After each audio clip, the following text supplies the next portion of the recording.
Thank you for being here. I am happy to be here chatting with Alexis tonight as it is the super full moon, the brightest of the four.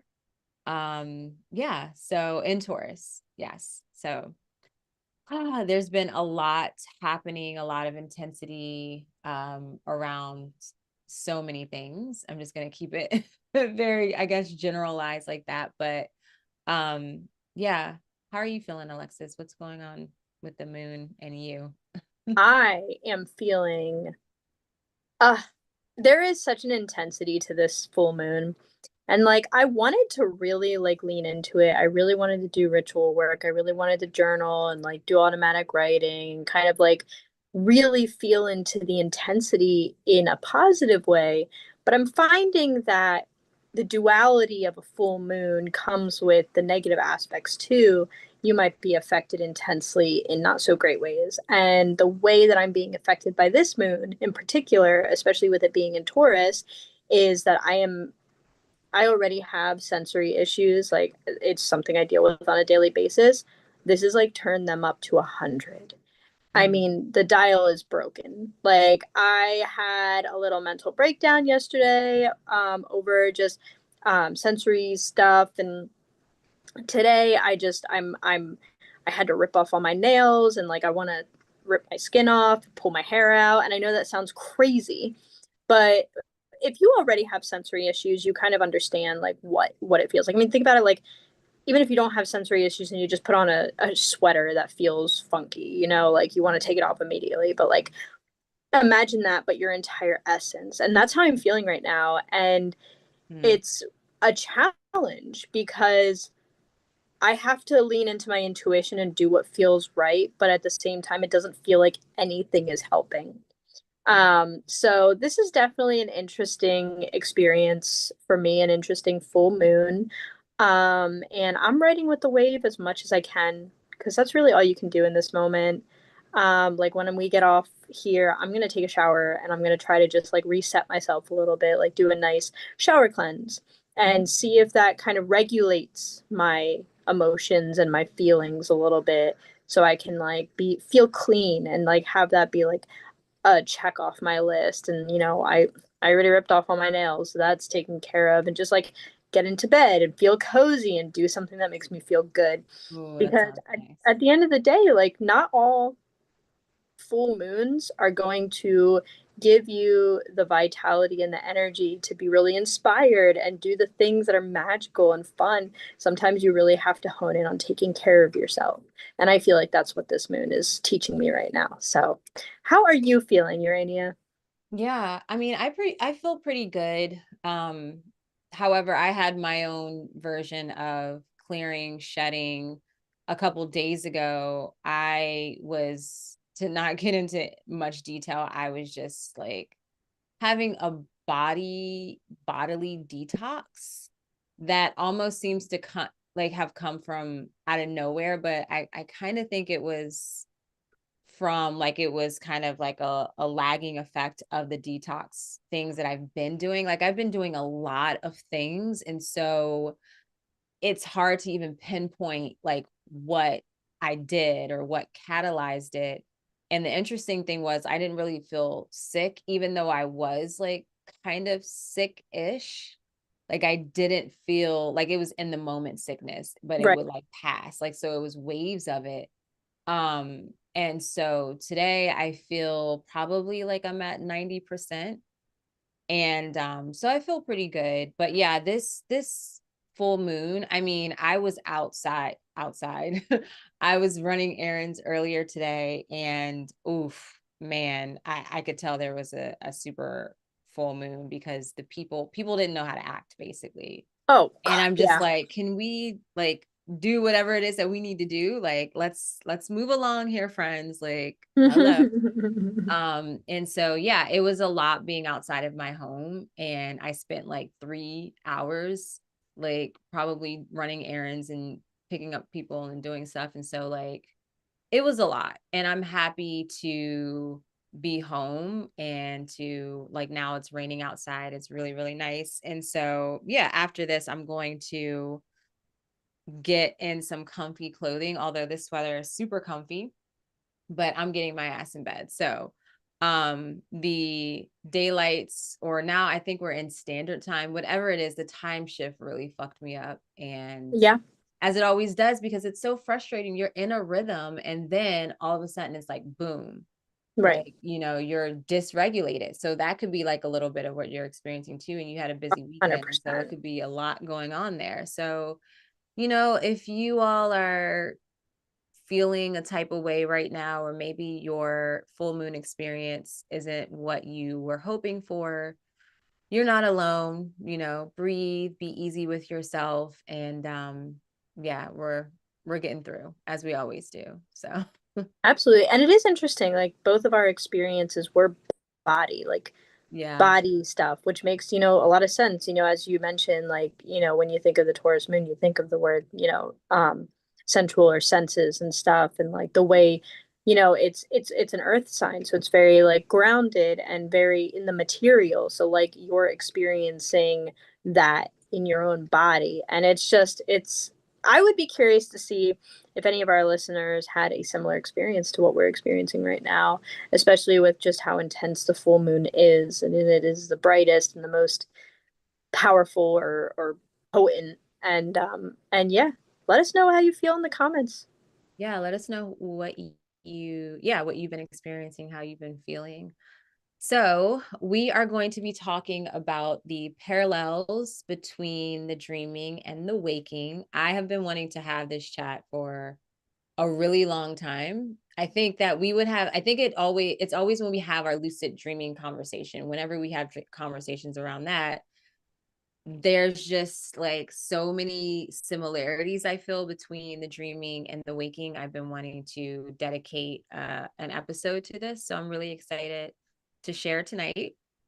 But before we get into our topic, I just want to share a few announcements. So, this Sunday, November 9th, I am going to be teaching a class called Dreaming with the Moon, and you will learn why it's beneficial to dream with the moon, what I mean by dream with the moon. Essentially, I guess I could say here is paying attention to the cycle of the moon, in reference to your own moon sign if you want to, or the moon phase you were born under, and being able to note your patterns, or maybe set intentions and do rituals, or just see what kind of comes through your dream space over that lunar cycle, and how to work with the moon, and just seeing the patterns that come forth, especially when you take in consideration your moon sign. So that is November 9th. If you want more information and you want to register, the link is in the description of this video, and it's online via Virtual Craft School. That is so exciting. And I do have to say, once you get into the rhythm of not only just your own moon, but like following the moon and what comes through during each phase, and it's moon phase, not just like what sign it's in, but the moon phase it's in too. Like you learn so much about yourself and what comes through. I mean, even my experience with my dream last night, I feel like was so on point, not only just with like where the moon was stationed, but how it correlated with my natal chart and where, Taurus is in my chart, and how like what themes come from that house in my chart and the sign. It's so interesting how everything is connected. And the more you pay attention, the more you realize just how connected you are. And it is very enlightening. Mm, So sign up for that class yeah. because it is something that is vital to your dream experience, in my opinion. um, but another announcement I'm going to bring up is, of course, Dreamigos. Urania and I are both dream experts on a developing app called Dreamigos. You can find this on the Google Play Store or the Apple App Store. It is a wonderful app where you can simply just record your own dreams in a variety of ways, or you can choose to put them on the public dream line and have a chance to get them interpreted or have some guidance from dream experts like Urania and I. Another aspect of this is that with signing up, you do have access to a once a month free dream circle where a group of dreamers and the dream experts come together and discuss topics around dreaming. This is a lot of fun. We've been to many, and it just, you learn so much and you get to be within the community. Now, we just offered or just started offering a premium access. And so this gives you access to a variety of different content and information that dream experts have put time into to create, especially for you. So if you haven't signed up yet, I highly recommend it. Yeah, it is so much fun. My favorite part about the community is essentially the dream circle, because it's like it's such a powerful resource and it's free. Yeah. It's so like the different topics that we talk about and the different hosts that we have that facilitate it. It's so invaluable. It's yeah. So definitely, if anything, join Dream Egos just to participate in the dream circle. And even like, you might not want to publish anything on the dream line, which is the public, well, not the public, but for the members on the app, right? We can all see it, but you can also just see what other people are dreaming about and see what how the dream experts interpret their dreams, and that can really unlock some things for you in your own dreaming space. So definitely check that out, and the link to the website, and also will direct you to the app store, whichever one is whichever one you use basically, is there on the website. So that link is in the description of this video. Wow, I don't know, all of a sudden I'm having weird talking issues, so bear with me tonight. I definitely was Yeah. feeling that for myself too. And again, I think it's just that intensity of the full moon really coming in and taking a hold of our Yeah, I'm just being, like, our wow, I feel bad. existence. Also, I Yeah. just wanted to showcase that I chose a mug for the Taurus full moon that Oh, shows a I full love moon that. and the bull. And like this is the tail. Like I don't want to Oh, I bend it too love much, it. but I saw it and I was like, this is so cute. I have to get Oh it. my goodness. And it makes me think of Hathor, because Hathor always has like, it's the bull, and then she has like the sun disk like in Yeah, between. So that was a special little thing for me. So thank you. of course. I'm taking that. All right. So let's go ahead and get into tonight's topic. Again, we're going to be talking about the parallels between the dreaming space and the waking space, and essentially how they're reflections of one another. And like I said, the inspiration for this conversation is from lucid dreaming conversations and the experience of lucid dreaming, because a lot of the practices that we do for lucid dreams, or to really maintain a lucid dream, are things that you would also do in waking life to maintain presence within your waking life and live within awareness, right? Or live within like this experience of lucid living. And so I like to consider this sweet spot between the lucid, or the dreaming and the waking, essentially produces that lucid living. And there is a call to be present in the dreaming space and a call to be present in the waking space. And so I feel like there is a balance, right? Because you don't want to be too immersed in the dreaming space, because then you lose your sense of reality in the waking. Yep. And then so many of us are familiar of the opposite, the other end of the spectrum, in which when you are so like, immersed in the waking life and you're not present in that way, then you lose touch a lot of the times of your dreaming space. And that's, when you think of yourself in those experiences of being really busy Hmm. and just so much going on, that it's like, when you go to bed, you're out. Like you don't remember your dreams, right? And so there is like that sweet spot of being present in both realms. And then when you're present in both realms, you will reap the rewards or the benefits of both, right? And so when you're present in both realities, you're very aware of the lessons, right? The lessons that the dream is providing, the guidance, being able to understand and to highlight the guidance, and of course act on that. Also your patterns, whether the patterns are like emotional or something like behavioral and so forth, you can gain an understanding and insight to your patterns. And then you'll be also aware of synchronicities in the dreaming and in the waking space. And I feel like there was one other thing to add to that, but nonetheless, right, being present will in both spaces will generate similar benefits. And so that's kind of what I wanted to highlight tonight. Absolutely. So what do you think as far as just kind of like the balance between the two? Because I know both of us have, and I know for you for sure have had the experience of like really being immersed in the dream space, right?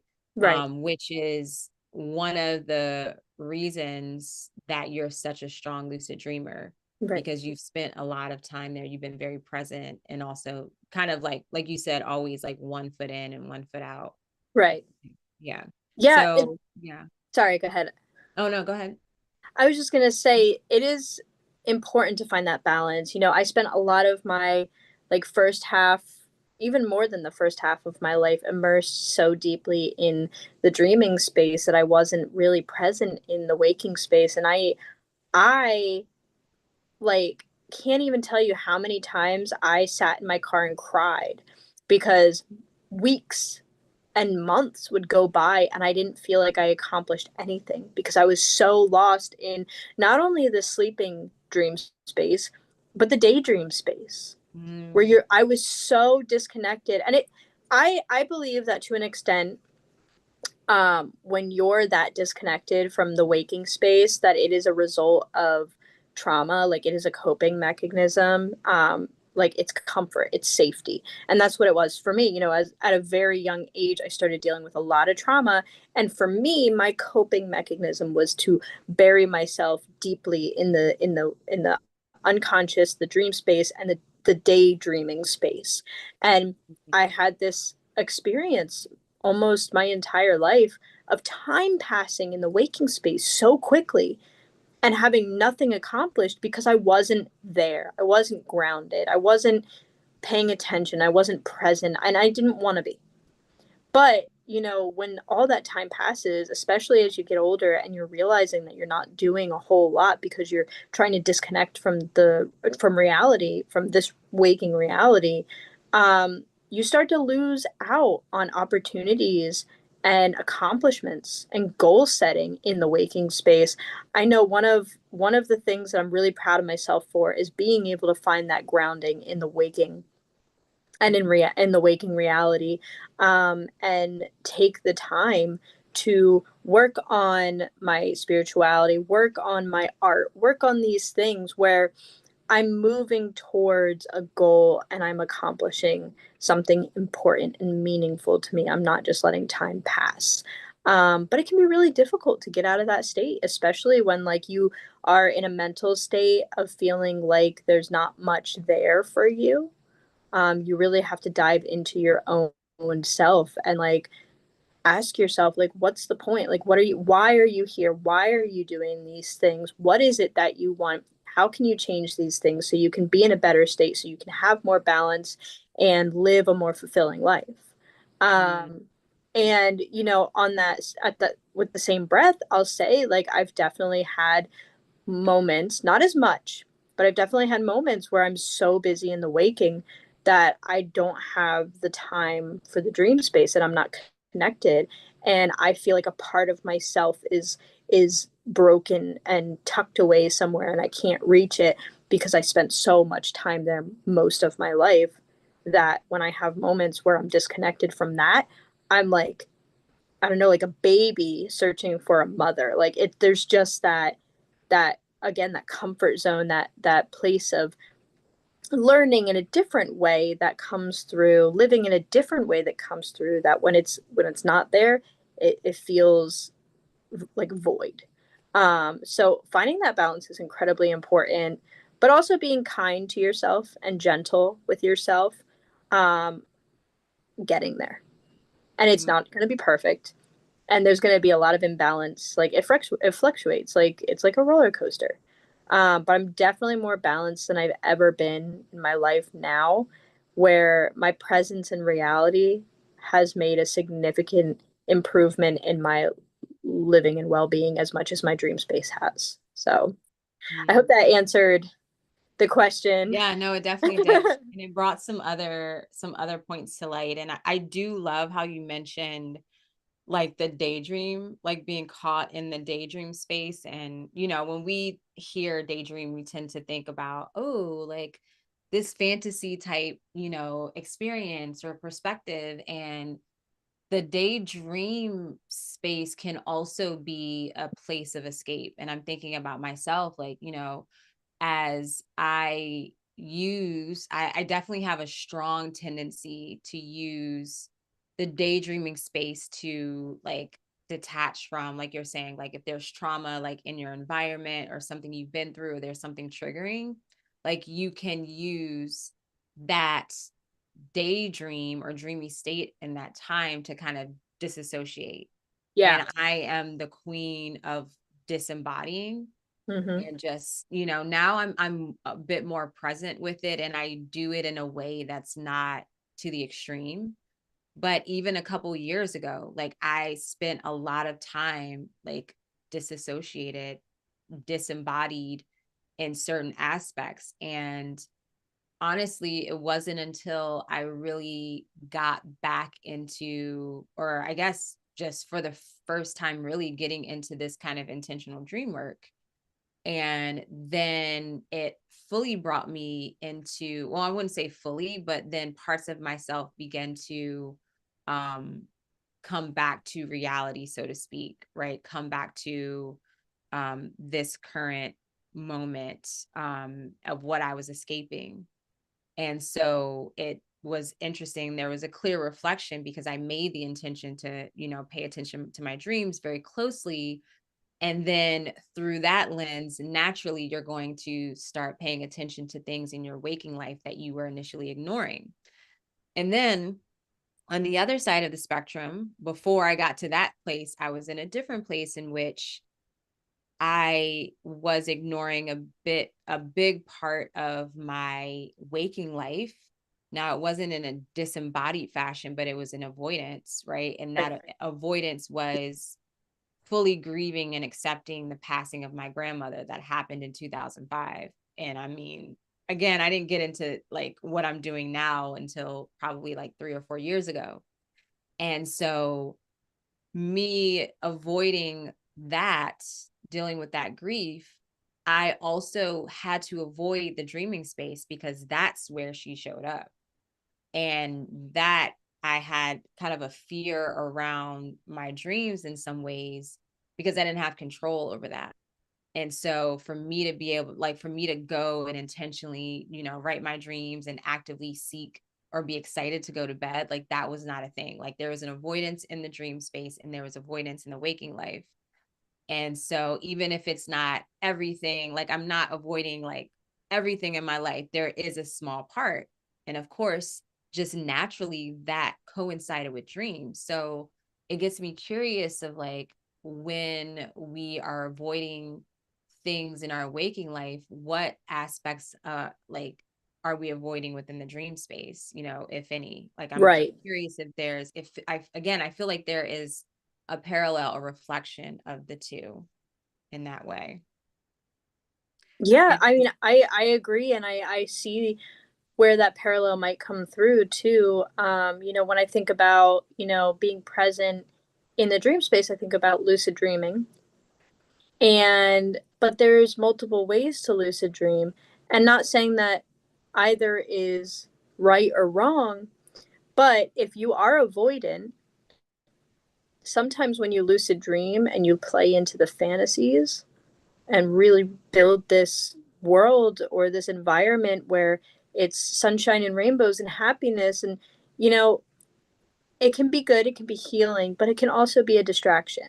It can also be a distraction from what lessons are trying to come through. I mean, when you think about, the dreaming and the waking, what does your brain do? Your brain problem solves all day. Well, it problem solves all night too. It is taking information and, filtering it out and weeding and figuring out what needs to be fixed, what needs to be improved, what needs to be cut out, what all these things, and it gives it to you in a dream scenario that kind of lays out situations you're experiencing in somewhat of an abstract way, but also in a way where your waking space, when you're thinking of things, puts a filter on it. When you're dreaming, you don't have that very specific ego filter. So you're being faced with some more intense lessons, things that you can't just like push out of your head.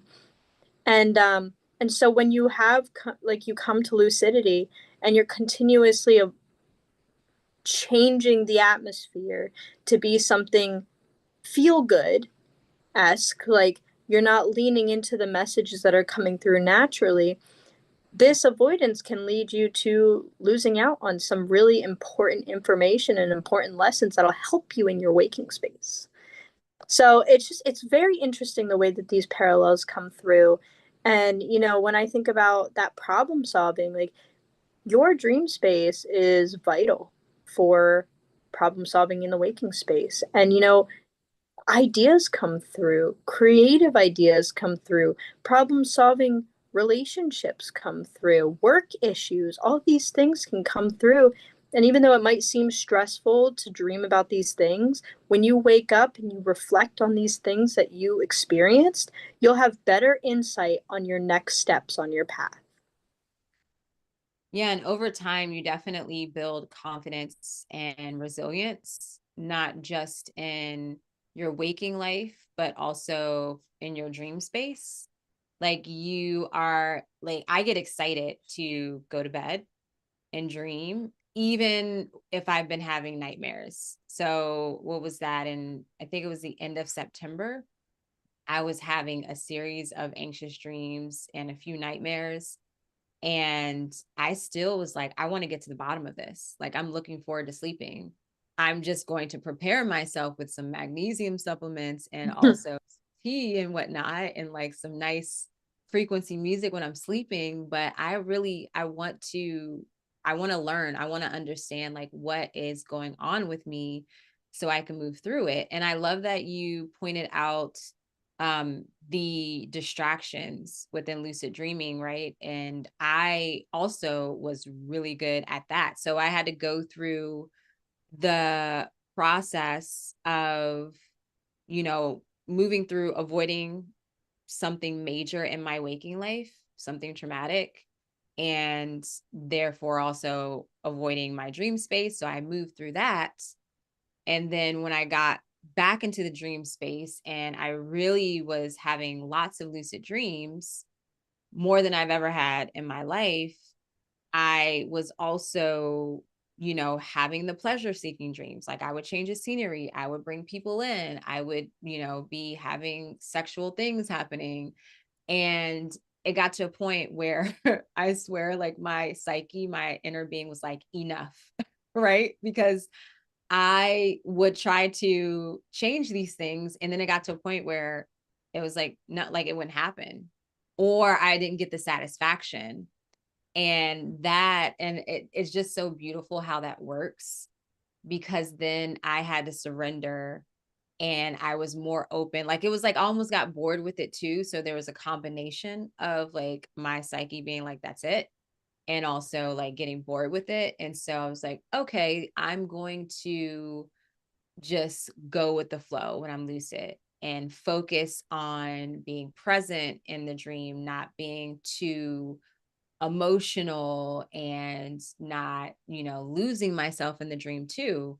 Right. And by doing that, I was able to really see things that I wouldn't see, for instance, like a sign or some sort of writing, or like even myself in the mirror, or what, like looking in the reflection of, a dish of water and seeing what was there for me, right?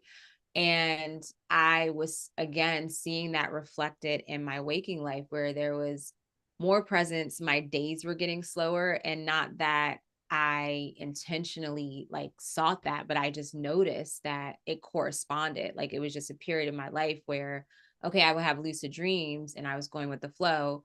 And I would also have the time in the morning to like wake up and journal and have a slow day. And so it's really beautiful to see the different shifts. And like you said, Alexis, it's important to be gentle with yourself because you're going to go in phases. Sometimes it's going to be perfectly balanced and nice and flowing. And sometimes it's just like you're just too busy. Like you're too busy in the waking. And so it's hard to catch up with the dream space. Like I'm still catching up with writing my dreams because Oh, me too. my schedule has been all like been changed and busy. So I mean yeah, it's have the grace for yourself. I love that you brought up boredom because I think that's something that is absolutely a parallel when it comes to avoidance in the waking and the dreaming. Mm-hmm. When we think of the waking, if you're continuously falling on a crutch to avoid dealing with things, there is a point where you just get fucking bored. I mean, like, Yeah. you just get so bored because you're not growing. You really feel that stifled energy when you're not growing. If you're not learning, if you're not going through the challenge and you're not going through the metamorphosis and you're not growing and you're just stuck in stagnation, whether that stagnation comes across as fun or not, that stagnation gets boring. And Mm-hmm. just like you said in the dream space, like I remember you talking about certain situations where like prior to this point you would really enjoy it and you'd embrace it, but at this point now it's just like frustrating and boring. Nothing's happening. It's just this regurgitated scene that like you keep going back to, but now it's not giving you even the pleasure. It's frustrating you. So acknowledging these things in the waking space and the dream space is important because we're meant to grow. We're meant to change. I know that's a very difficult thing to really come to grasps with. I know a lot of people have difficulty with changing, even just like societally, like the changing of the times, what life was like 20 years ago versus what life was like now. But if you sit and you linger so much on the fact that you wish it was a different time, you don't get the joys of what now has to bring. And I find that very sad because as much of a struggle as modern day is, as all time has been, there's a lot of wonderful aspects that come through. And it's kind of the same in the dreaming space, if you're continuously changing the scene and pulling in the same characters and redoing the same experience, at one point you're just going to get bored and you're not going to get the joy out of it like you used to because it's just run through.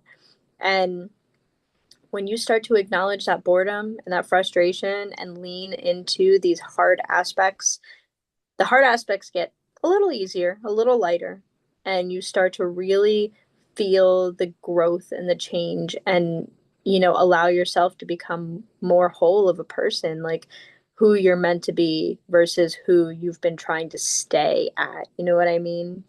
Like Mm-hmm. holding on to something that's no longer serving you, but it brought you comfort, so you're staying in that space, but the comfort just turns to boredom and frustration, and then you find yourself further and further away from who you really are.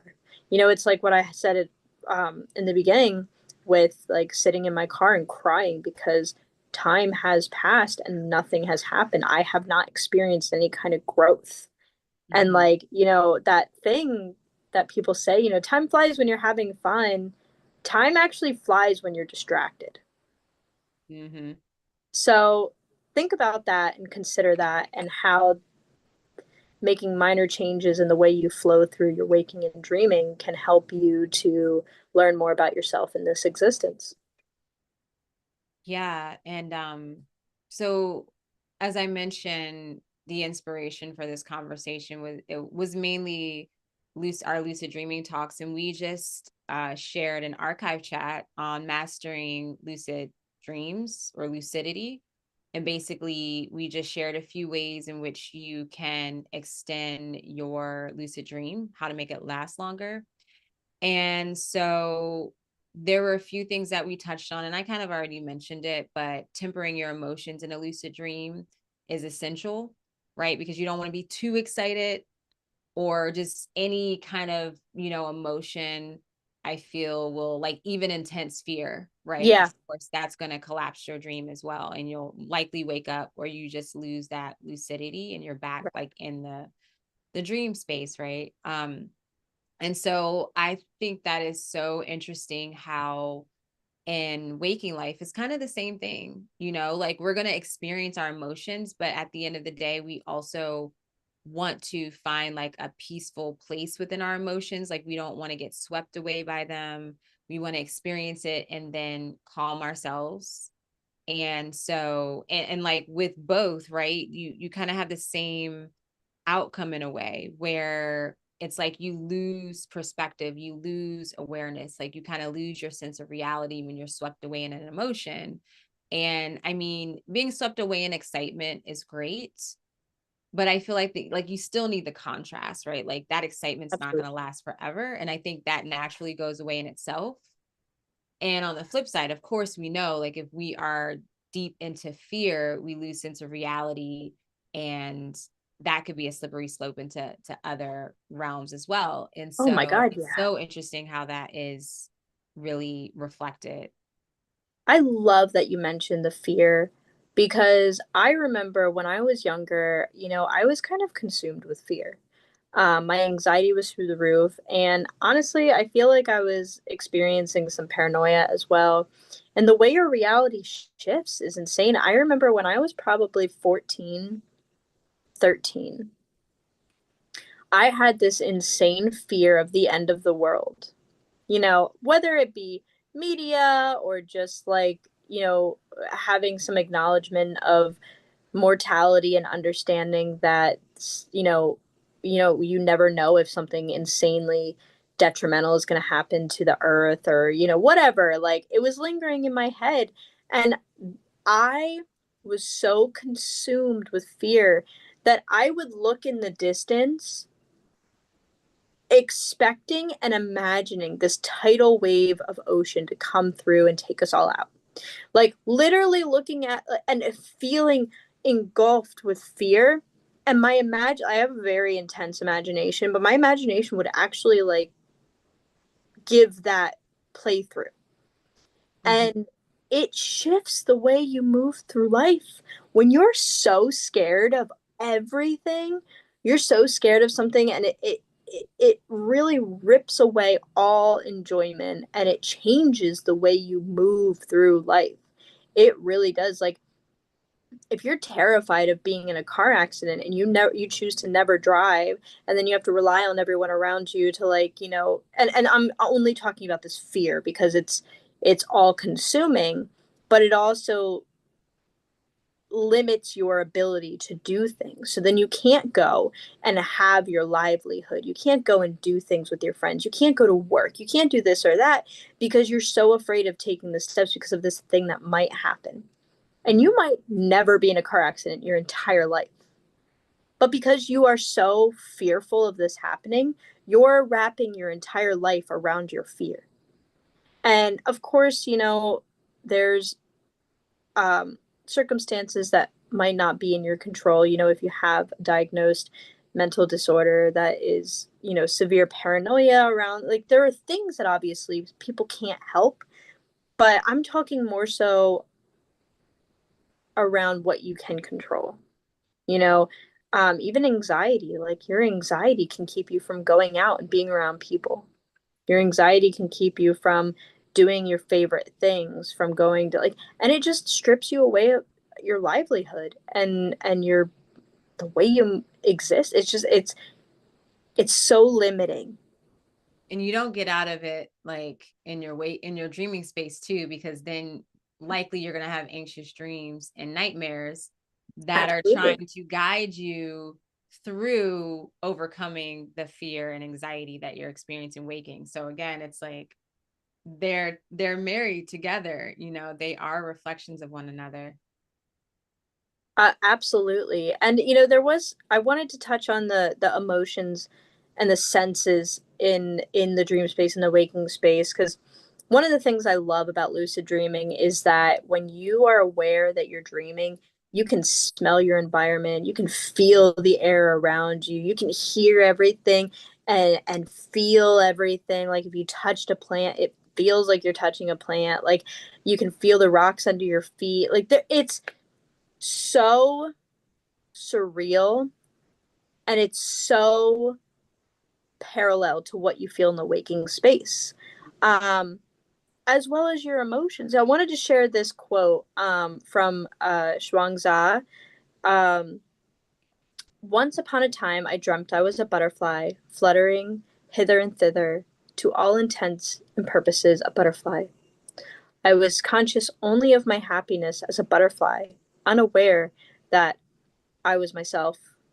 Soon I awaked, and there was veritably myself again. Now I do not know whether I was a man dreaming I was a butterfly, or whether I am now a butterfly dreaming I am a man. And so this was actually said by this Chinese philosopher in the 4th century BC. So it's a very, very, very, very old quote. And I love it because one of the things that it highlights is the parallel of feeling emotion within the dream space. The only thing that this person was conscious of was that happiness.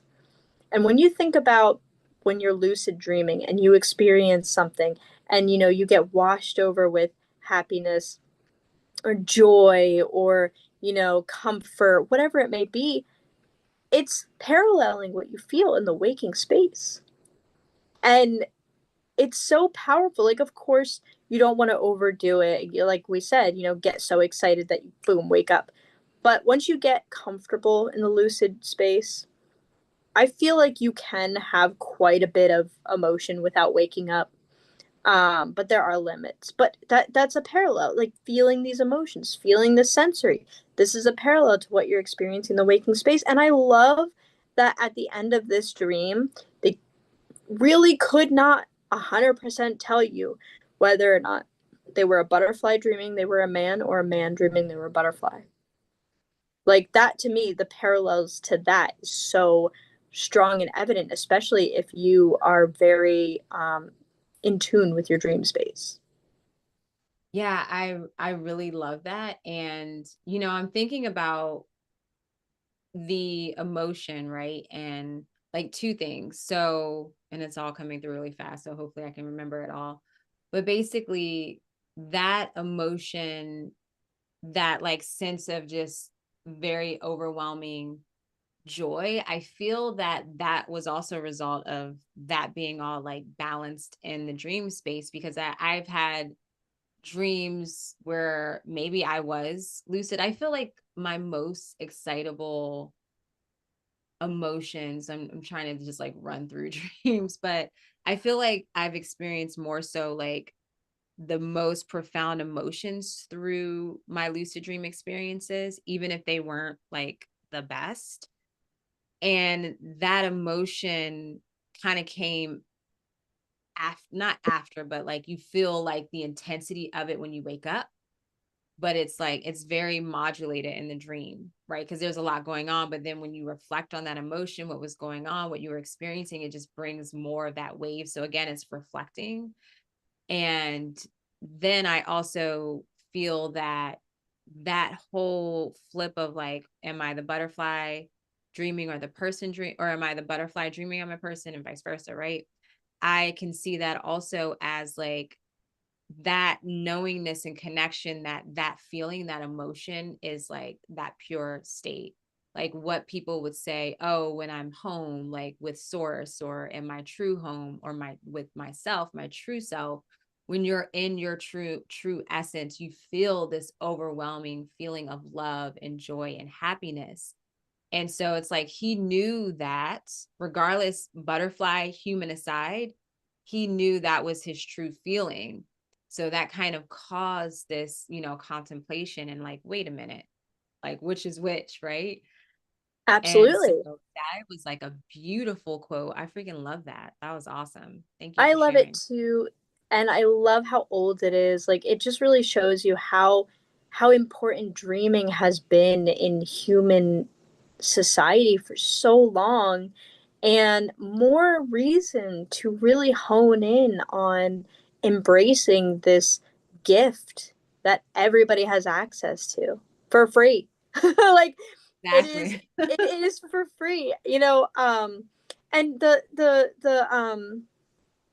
the reflection of emotion too. I want to touch on that in a dream I had last night, where I, in my waking space, have come to a very, I don't want to say complete space, but an understanding of where I'm at right now with certain relationships in my life.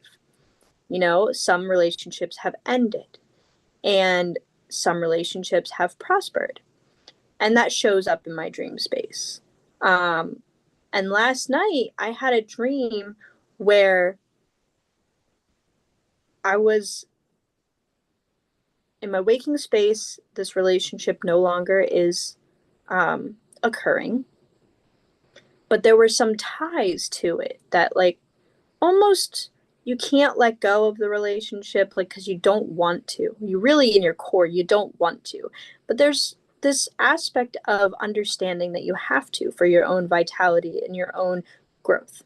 And in my dream space last night, I was very lucid and I stuck up for myself in a way that when I had the opportunity to, I couldn't. But now at this place in my life, where I'm at now, where my anxiety lies, where my self assuredness is, and my confidence, I was able to stand up for myself. And because I was lucid, I was choosing the words in which I needed to say. So I was having a confrontation lucid, and I chose to stop this confrontation and speak my truth Mm. from my heart and my soul. And the dream ended. Like, I got to speak my truth and it ended. And I woke up feeling more detached from that relationship than I have been so far. And, you know, just that reflection of where you are in the waking space. So I'm at a point right now where my confidence is higher, my ability to stand up for myself is better, and, you know, taking care of myself, you know, self preservation. When red flags show up or people are treating you a certain way, I've worked very hard to get to this point, and now in my dream space, when I'm lucid, I'm able to administer something that I might not ever have the opportunity to do, but because it was such a, I don't know, just such a real experience, because you're lucid, you're there. It was cathartic and it was healing, and I don't feel like I necessarily need to do that in the waking space. Mm.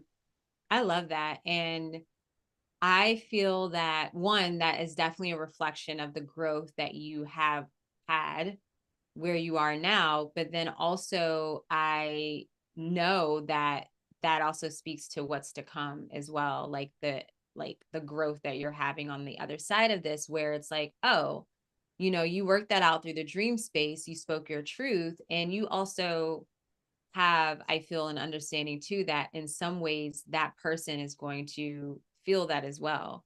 Like there's some shift that's happening in the like telepathic energetic connection that you have together, because I feel that both of you at your core don't want to let go of the relationship, but right now it's really important, especially for you, to not have that connection right now. And so Absolutely. that is healing for the both of you, honestly. And so I love that. And it was all worked out through the dream space. And so sometimes you really don't have to do the things in the waking and it'll still be of benefit, and the things Absolutely. that you do in the waking life will be of benefit to your dreaming space. And I just love the connection between the two, which is why I really, really wanted to have this conversation tonight. So thank you so much. Thank you everyone for listening. Yeah. Thank you. And yes, thank you for everyone who's listening. Um, you know, when it comes to that too, I think one last point to make about that is, if the time does come where I need to um, do what I did in the waking, in the dreaming space, in the waking space, I feel prepared. Yeah. And that's something that, you know, is really important too, is like feeling preparation, you know, feeling the ability to kind of know how you're going to go about something, you know, and rehearse it in a way.